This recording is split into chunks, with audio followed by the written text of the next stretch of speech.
Now, a couple more quick questions. What do you think is overhyped? What do you worry about as an investor? You have lots of investments all over the place. What is the thing that possibly worries you? You know, I am, I think they're surprisingly little. I mean, the one that was very underhyped a year ago, and that is certainly not underhyped anymore, is Facebook.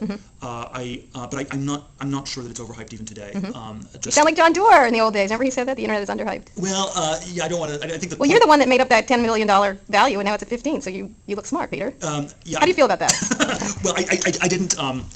You know, I don't think I actually ever explicitly said that that was the value. I think the comparison was that MTV had a value similar to that. Oh, you're right, Peter. Take credit. Take credit. Come on. No, but it's look. The question is which of these two is if you can monetize in the same way MTV can monetize its users, it is worth at least. So that's what the what now for Facebook. Facebook. You have at least that question. There are two big questions Facebook has. One is will they be able to continue to grow at the rate they've been growing over the last year? It's an exponential growth curve. Exponential growth curves are extremely hard to predict. Absolutely. And, MySpace. If it keeps growing for at this rate for another 2 years, it will take over the world. Right. If not, Scary. If it stops in 6 months, it'll be a much smaller company. Right. And then the second question is, can they figure out a revenue model that's in some sense more targeted? Right. And that sort of has been, that sort of is the holy grail. And Google is the company that's done this by far the best. Right. And the question is, can you do something analogous to that, not directly competing with Google, but doing something that's similarly targeted with respect to behavior and demographics, all the information that you have on Facebook. And I think that's also a very open question. And I'd say each of these, if you ask, what's the company worth, I would say. What's the company worth now, Peter? Well, I would just make say, something up. I'll make something up here, but I would say that each of these is a factor, is an order of magnitude. Right. So if the growth continues for 2 years, it'll be worth 10 times as much as if the growth stops today. And Mark Zuckerberg will be the Mussolini of the world, correct? Mussolini Mark. He has way too much hair for that. Oh, okay, good. Good point. Good point. And then I think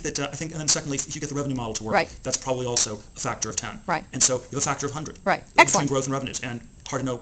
That's why it's very unclear. Right. Whether it's too expensive, too cheap, very hard to properly value. My sense is that the